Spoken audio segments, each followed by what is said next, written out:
Notre Dame is in some pretty unfamiliar territory because the position group that's been the biggest strength of the program for much of the past decade is now one of the biggest question marks heading into 2024. Why the offensive line is going to make or break this season, coming up next.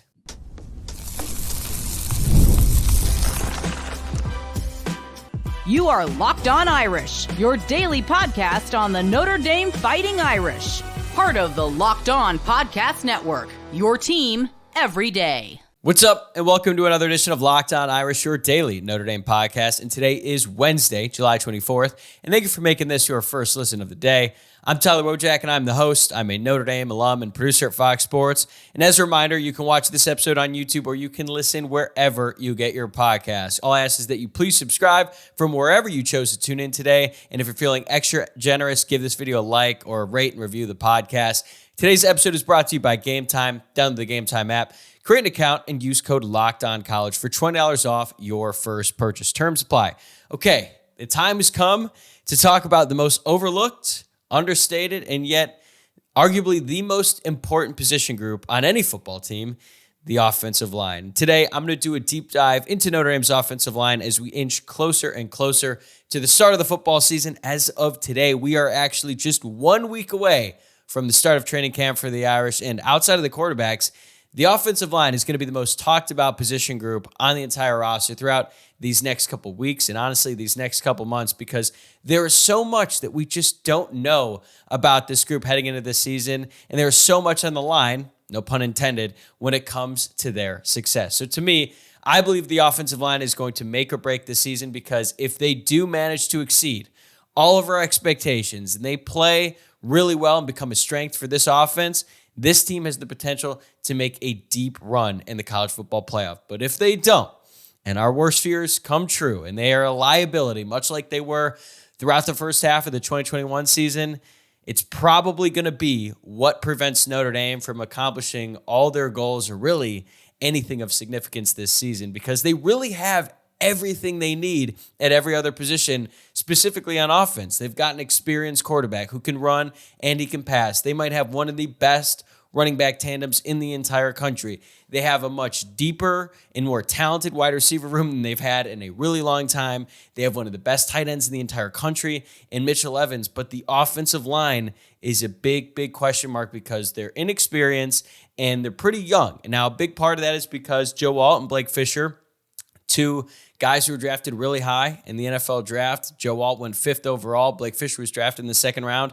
They left after just their 3rd season. And normally when guys leave for the NFL on the offensive line, it would be considered leaving early if they left after their 4th year, because most offensive linemen redshirt at Notre Dame. But that was not the case here. The timelines are a little bit off now. So now Notre Dame is going to have to break in a couple brand new starting tackles and kind of a new starting center, because even though Ashton Craig started the last 3 games of the season, he was not the starter throughout much of last season. So it's a very young and inexperienced group to go along with what is going to be a really, really talented roster. I just mentioned all the things they have on offense. Notre Dame is going to have a top 5 defense next year, at worst top 10. So it's really all going to come down to the offensive line, and that's why I think they are so crucial to the success of this season. And whenever I think about the offensive line now, I think about this quote from Jim Harbaugh. And look, I'm not the biggest Jim Harbaugh guy ever. He's really weird. He's quirky, and he was the head coach of Michigan when they won the national championship. So obviously, I'm not going to love the guy. But he did have this really good quote about the offensive line after they drafted Joe Alt with what was his first NFL draft pick since he joined the Los Angeles Chargers. Quote, "If I asked you the question, what position group depends on no other position to be good, but every other position depends on them to be good, it's the offensive line," end quote. He's right. As much as I hate to say it, he is, because the quarterbacks, the running backs, the wide receivers, the tight end, they all depend on the offensive line to protect them so that they can make the plays. But the offensive line, they don't rely on any of those positions to be successful. That's why it is so important to any football team, but specifically this Notre Dame team this season. And if you remember just how bad the offense was in 2021, so much of that had to do with the fact that they just could not protect getONE. Now, getONE didn't really protect himself because he was basically a statue back there, but it was rough at the beginning of this season. Once Blake Fisher went out with that season-ending injury in the first game against Florida State, after that, they were doing a bunch of mixing and matching in the offensive line to try to get anything to work. Finally, it did, starting in the North Carolina game, but it did take a while to get there. And I actually had this, I don't know if I want to say realization, but a good reminder of what it's like to play without a bad offensive, or with a bad offensive line, when I was playing EA Sports College Football 25 recently. And look, ever since I've downloaded the game, I've loved it. Had a ton of fun playing with Notre Dame in dynasty mode, but they didn't make the Notre Dame offensive line very good in this game. And I was actually playing against Texas A&M on Heisman difficulty, no big deal. And poor Charles Jagusah was getting absolutely dominated by the Texas A&M offensive line. I could not do anything on offense. If I tried to do a pass play that took any amount of time to develop, Riley Leonard was getting sacked. If I tried to run the ball, even if I made the right read, it wouldn't even matter because one of the defensive linemen got through. And it was so frustrating that I wanted to throw my controller out the window and into traffic, but I didn't. But I was like, man, I really hope that this offensive line is not going to be like this in real life. And I'm not saying that they are just because, when I was playing a video game, it was difficult to play with them. But again, it was a reminder of how impossible it is to do anything on offense if the offensive line is not clicking. And I think a big reason why so many people are concerned that this offensive line won't click early on is because of their lack of experience. And it's a very real thing. If you look at what is projected to be the starting lineup going left to right, this is the amount of starts that these guys have in their entire career. Charles Jagusah, left tackle, 1 career start. Left guard, it's going to be either Rocco Spindler, who has 10 career starts, or Pat Coogan, who has 13 career starts. Actually, the only offensive lineman to start in every game last season. At center, you've got Ashton Craig, who has 3 career starts. At right guard, Billy Schrouth, who also has 3. And then right tackle, you've got Tosh Baker, who technically has 4 because he came out with the first unit last year in the game against Ohio State, but he was actually like a 6th offensive lineman, basically playing tight end in that one position. So he technically has 4 starts in his career, but really it's 3 because he started 2 games back in 2021 when they were trying to figure out what to do after Blake Fisher went down, as I alluded to earlier. So he has 3, and then there's Emil Wagner, who's competing with Tosh Baker for the starting right tackle job, and he has never started a game in his career. So the entire 5-man starting unit will likely have 20 career starts when they take the field against Texas A&M.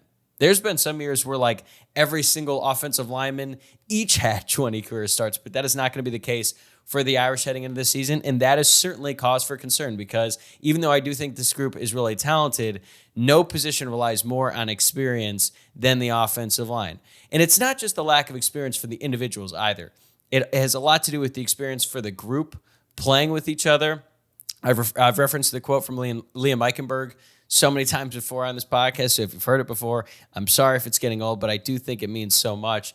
And it's also very revealing because if you think back to that Notre Dame team in 2020, a big reason why they were so successful that season was because of their offensive line.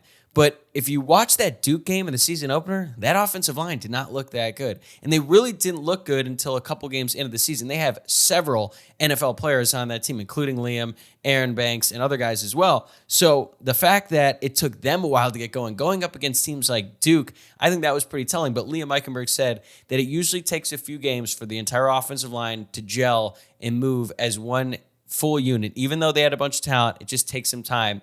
And I think, again, given their lack of experience in their career and their lack of experience playing together, that is a concern. But that's all the concern, right? There's plenty of reason, too, to be excited about what this group can do. And a big reason for that is they're extremely talented.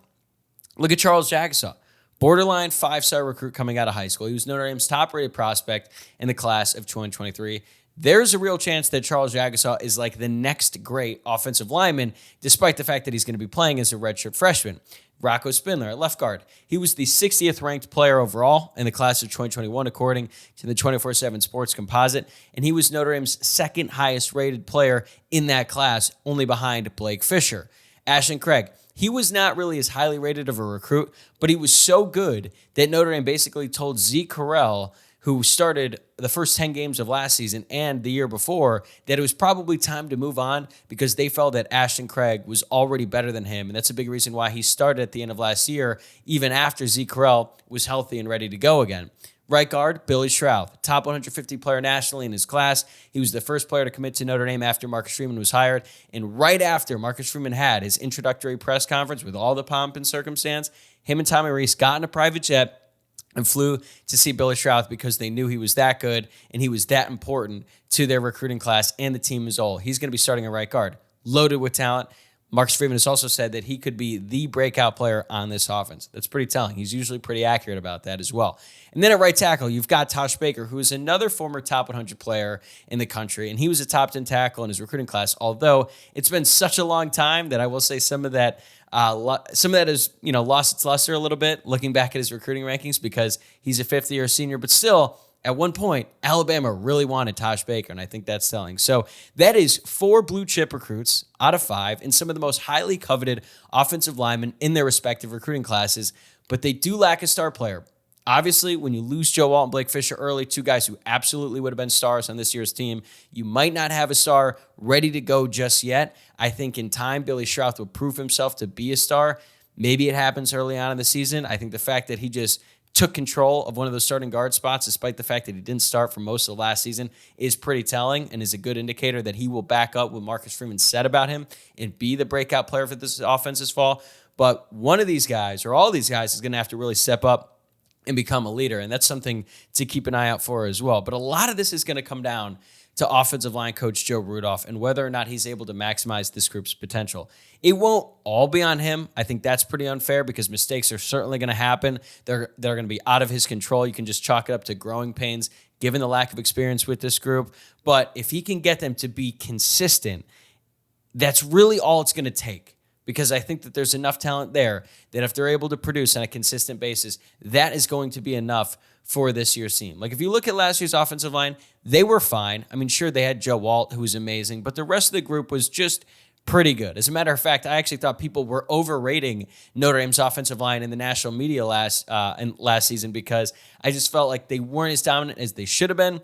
I'll be honest, I think a lot of that had to do with Blake Fisher and the fact that he didn't really play up to his full potential last season. But this is a big year for Joe Rudolph. It's going to be his second full year with Notre Dame, and I think there's going to be a lot of eyeballs on him. I don't think any rational fan expects this group to be as good as they were at the end of 2020 when they were one of the best offensive lines in the entire country, or back in 2017 when they won the Joe Moore Award. But given how well Notre Dame is recruited at this position, it should be decent at absolute worst. So I do think that Notre Dame has everything they need to be successful this year. It's kind of funny when you think about all the other years and like, man, they've had a great offensive line. If they just had, a little bit more wide receiver talent, or if they just had a little bit better quarterback, like this team could have made a serious run. Well, now it's the opposite. They have everything else they need. They just need the offensive line to produce at a high level on a consistent basis. And I think if they do that, they will go really, really far. But if they struggle, then this Notre Dame team is going to look a lot like me when I first started playing EA Sports College Football 25. And I can promise you, it ain't pretty. All right, coming up next, there are 2 key position battles on the offensive line that are going to seriously impact the makeup and the potential for this group in 2024. That's next on Locked On Irish. Today's episode is brought to you by Gametime. Gametime is an authorized ticket marketplace for Major League Baseball, which makes getting tickets faster and easier. Prices on the Gametime app actually go down the closer it gets to the first pitch. And with great last-minute deals, all-in prices, views from your seat, and their lowest price guarantee, Gametime takes the guesswork out of buying Major League Baseball tickets. Whether you've been planning to go to a game for weeks or if you're feeling spontaneous and you want to hit up the nearby ballpark, Gametime is the perfect place for you. I actually just used Gametime a couple weeks ago. I was actually in San Diego visiting a friend. I was like, you know what? It'd be pretty fun to go to Petco, see the Padres play. And we did, all thanks to Gametime. It is the only ticketing app that gives you complete peace of mind with your purchase, and you can see the view from your seat on your phone before you buy. But personally, my favorite thing about Gametime is the pricing shows your total cost up front, and you can buy tickets in seconds with just 2 taps. Take the guesswork out of buying tickets with Gametime. Download the Gametime app, create an account, and use code LOCKEDONCollege for $20 off your first purchase. Terms apply. Again, create an account, redeem code LOCKEDONCollege for $20 off. Download the Gametime app today. Last minute tickets, lowest price, guaranteed. Okay, I already alluded to it a little bit in the first segment, but there are 2 key position battles in the offensive line that are going to be very important for the 2024 season. It's honestly going to be one of the biggest storylines to follow throughout fall camp as Joe Rudolph and the Notre Dame offensive coaching staff figure out who are the best 5 offensive linemen that are going to take the field when the Irish head to College Station. The first one is at left guard. And left guard is really interesting for a number of reasons. So the battle right now is between Pat Coogan and Rocco Spindler. Pat Coogan started every game last season at left guard after he beat out Billy Schrauth in fall camp. If you remember, Andrew Kostofich was supposed to be the starting right guard, and Billy Schrauth was going to be the starting left guard last season throughout spring ball, and that's what everyone expected the offensive line to look like at the beginning of last season. And then Pat Coogan and Rocco Spindler both beat out the guys in front of them to earn those starting positions. But by now, Billy Schrauth has elevated his game to a level that he's not in an open competition to start anymore. He has got that right guard spot solidified, and I think part of that is because he came in for Spindler last season once he went down, got better at the position. They're like, you know what, we're just going to keep him there. So now you have Coogan and Spindler going at it at left guard, and Spindler is coming off a serious knee injury, but honestly, credit to Spindler for the work and the effort that he has made to get back on the field as fast as possible. And it's not like he's out there putting himself at risk. I think most people did not expect him to be much of a participant at all in spring practice, and yet he was out there. He was not with the ones. That was mostly for Pat Coogan. But I think the fact that he was even out there competing in pads was really, really impressive when you consider what he dealt with at the end of last season. But he was back out there, and I think by now he shed off a lot of that bad weight that you sort of develop post-surgery, and he is ready to go this fall. I think most people expect Rocco Spindler to be the starter when this is all said and done, but don't count out Pat Coogan. Again, he started every game last season, and if there's one thing you can say about him is that he is going to bust his ass on every single play. The problem is Pat Coogan also allowed the most quarterback hurries and pressures of any other lineman last year on Notre Dame, according to Pro Football Focus. So according to PFF, Coogan allowed 17 hurries and 25 quarterback pressures. The next worst after him was Blake Fisher, who allowed just 9 hurries and 15 pressures. Again, Coogan is going to really, really try hard when he's out there. Nobody's going to look at him and question his effort. But I think the numbers show that it's fair to question his ability, specifically against the better defensive lines. Because when Notre Dame is going out against like Northern Illinois or Miami of Ohio, I think Pat Coogan would hold up just fine against those teams. But when Notre Dame is playing Texas A&M, who is a really good defensive line, and they're going to go one-on-one with Pat Coogan, I wouldn't feel too great about that. I think Notre Dame would have to adjust the offensive line to sort of help him out. And they don't really have a Joe Alt at left tackle where you're like, oh, he's fine on Island. We don't have to worry about him. That is not going to be the case this year. This offensive line is going to have to work together as a collective unit and kind of make up for each other's mistakes in a way, or more so than they would in a normal year, just given the lack of star power on this unit. And don't get me wrong, Rocco Spindler was far from perfect before he got hurt last season, but I think that he moves better than Coogan, and I think he's ready to take his game to a whole new level this season now that he's got a few years under his belt, because there were moments last year when Spindler flashed that potential that made everyone so excited about him as a recruit. I can remember one play specifically. I believe it was against NC State. Notre Dame ran a tunnel screen to Jane Greathouse, who's coming down into the middle of the field. Rocco Spindler's got to get out in space and make a play on a linebacker. And Spindler absolutely crushed this dude.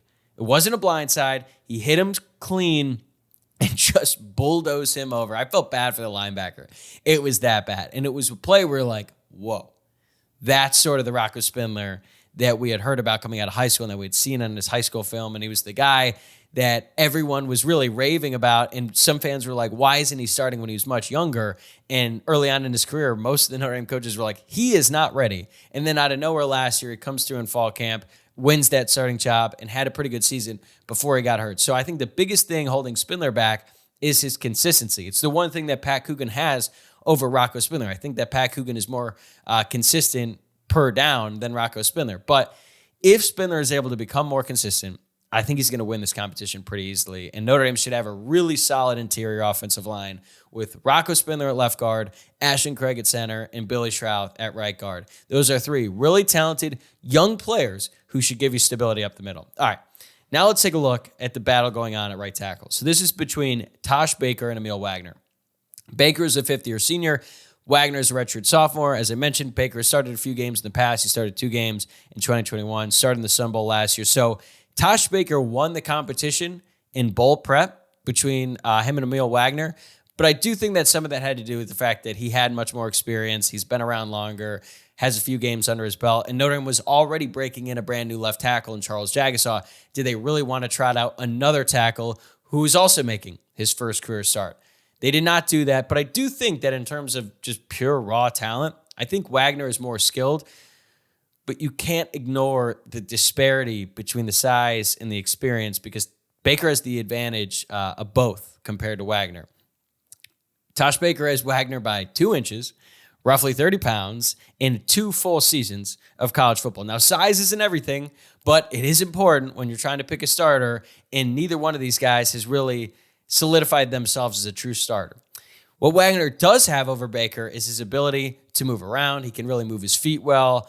He's a really good athlete, really good basketball player in high school, can get out in space if he needs to. I think a lot of people expected Emil Wagner to play left tackle because he's that good with his feet, but he's just not big enough yet to be a left tackle at the college level, so that's why he's playing over there at right. And I think that he's able to keep up with shifty, speedier defensive ends and even outside linebackers than Tosh Baker can. But I think it's fair to question whether or not Emil Wagner can anchor and drive like Baker can if his legs aren't nearly as strong. So on one hand, you've got Tosh Baker's this big guy who probably can't move as well laterally, but if you wanted to just run downhill, Tosh Baker is going to give you a better chance because he's just much bigger and stronger than Wagner. But if you're trying to pass protect and you're trying to keep up with these shifty guys on the outside, I think Wagner gives you a better shot. But then again, what if that defensive end just tries to bull rush Wagner over and over again? Are you sure that he's going to hold up? These are the questions that the Notre Dame offensive line coach Joe Rudolph is going to have to answer, as well as Mike Denbrock and really the entire Notre Dame coaching staff, because a lot of it is going to be on them to figure out, okay, even if they have some concerns at right tackle or just the overall unit with the lack of experience, they can do things to sort of mask their mistakes and sort of hide those weaknesses as much as possible. There are some times when it's not going to be possible, where you're going to just have to trust your offensive linemen to win in one-on-one situations. But I do think that there are ways that you can go around it. You can go no huddle, quick tempo, quick passes, read options. All of that can help an offensive line that really isn't as strong as you would hope to be. But if I had to guess, I think Tosh Baker is going to start the season opener against Texas A&M because he has that experience. He's started before. It's not going to be brand new to him. But if if Emil Wagner's body can hold up, I think he's eventually going to earn the starting job over Baker because he's just more talented. And I do think that Baker is going to make some mistakes. And I don't know if he's done enough yet where you can say, all right, even though he's been around much longer, like, he's just going to make some plays where you're like, okay, we need to get a better athlete out there. And even though there's going to be some, bumps in the road, there's going to be some growing pains, there's going to be some things like that, I do think that Emil Wagner is eventually going to earn that spot. And then it's just a matter of him holding it down the rest of the year. Because, unfortunately, Tosh Baker's been jumped by younger guys several times in his career already. It happened with Blake Fisher. It happened with Joe Alt.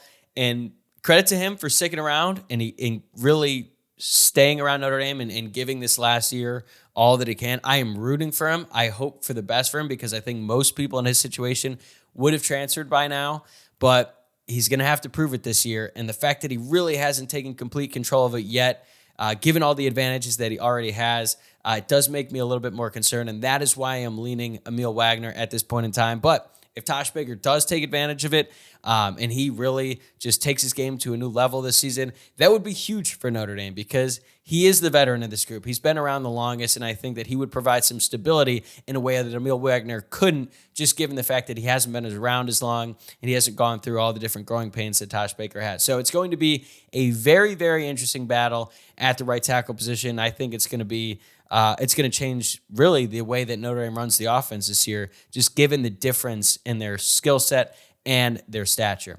All right, when will Notre Dame's offensive line be back to being elite, though? That's what a lot of fans are questioning right now. And is there any chance it could happen this season? More on that right after this.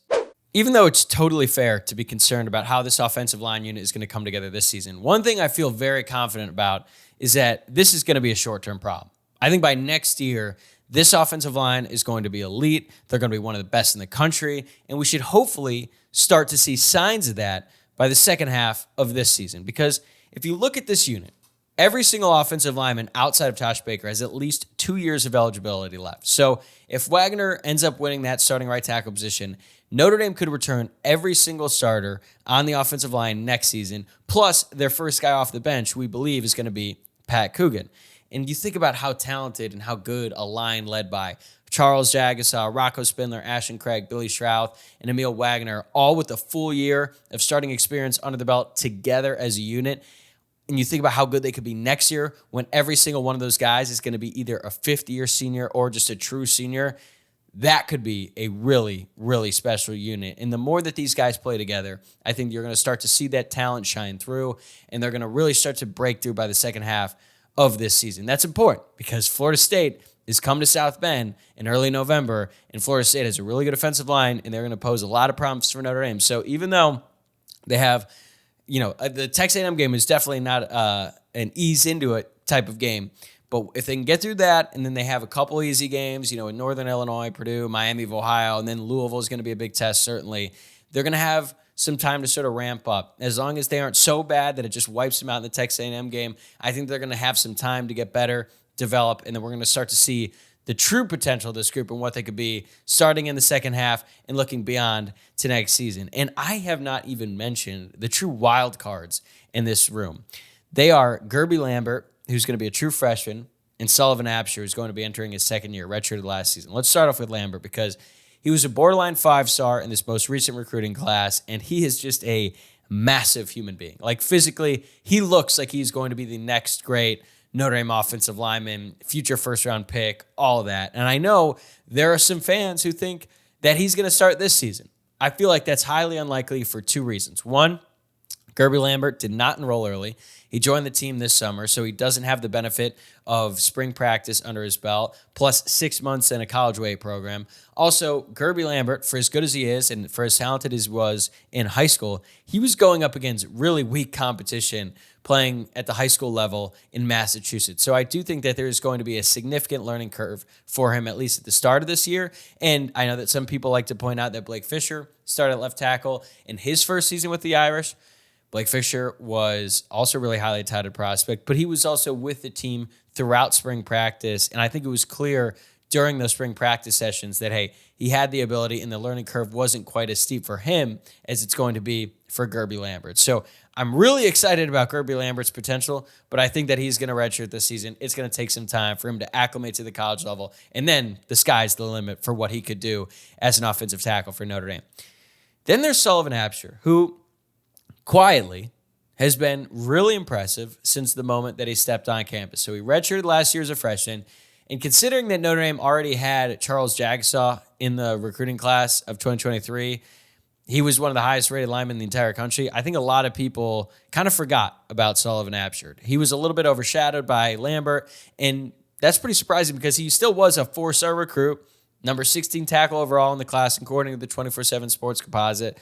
But he also played for a team that ran the option in high school and enrolled last summer along with Jagasaw. So most of the attention was put on him, especially once Jagasaw earned the starting left tackle spot in bowl prep. And some people started to forget about Absher. But he is a name that just keeps popping up whenever you ask people like, who are some young guys who've been impressive since they got on campus? And I think when you hear about some guys, people are just saying it because, they were probably highly recruited. A lot of people are asking about him specifically. That's not the case with Sullivan Absher. Like, there is no reason to bring him up if he's not playing well because nobody really expects him to see the field anytime soon. But he keeps coming up. And I think credible people like John Bryce, for example, from Football Scoop and Irish Illustrated, he brings him up all the time as a guy that more and more people are talking about. I know that some other people are really high on him as well. And I think that when you have a guy like him, when you're not trying to force the issue with him at all because he's not going to play soon, when people continue to bring him up, I think that actually goes above and beyond like your average young player because there's no like real incentive. They're like, hey, this guy's actually been really impressive, surprising a lot of guys. And now I think that there is a chance that Sullivan Absher could be in the rotation this year on the offensive line. I don't think he's like battling to start or anything like that, but he's probably in the top 7, which means if Pat Coogan is the first guy off the bench or Emil Wagner is the first tackle, Sullivan Absher is right there behind him. And something that also is really important for Absher is that he's very versatile. Yes, he's been playing backup left tackle throughout much of spring practice, and I expect that's what he's going to be playing in fall camp as well. He can play on the interior. He didn't have to do a bunch of pass pro in high school, because his team ran the option. So I think that he could play a little bit of guard, and I think that with his frame and his skill set, he's able to move around. Is that what you want to do with him throughout his entire career? No. Eventually you want him to get really good at a specific position. But when you're looking at this season and what this offensive line unit can do, I think Sullivan Absher is a wild card in that he can move around at different pieces. If guys get hurt, he could very well crack the rotation in a way that I think most people would not expect. So you start to look ahead to the future, right? Jagasaw, Spindler, Craig, Strouth, Wagner, they're all coming back next year. And then you've got a blossoming Gerby Lambert, loaded with potential, borderline 5-star coming out of high school. Sullivan Absher, who's quietly been super, super impressive since the moment he walked on campus. And then you've got the veteran, Pat Coogan, who is starting experience, who can move around the interior offensive line. You think about what that group can do next season, like that is a stellar unit. And I think that the future is certainly bright for the Notre Dame offensive line. We're going to get back to normal here with the offensive line being up for the Joe Moore Award, and that's going to be the thing where you're like, all right, we don't really have to worry about that unit at all going into this season. That's not necessarily the case in 2024. There are certainly some questions about this group, and as I've said before on this podcast, they are certainly warranted, but I feel like as this group continues to develop throughout the course of the season, people are going to get more and more excited about their potential. They just need to get through that early part unscathed, and then I think by the end of this year, we won't have nearly as many questions about this group as we did today. All right, that's a wrap for this episode. Thanks again for making Locked On Irish first listen of the day. Luke Smith is going to be back on the show tomorrow to help get us ready for fall camp. We're going to go over our biggest question marks heading into the last few weeks before the start of the season. So make sure you tune in to that and make sure that you are subscribed to the show on YouTube or wherever you're listening to the podcast. Same time, same place tomorrow, guys. See you then.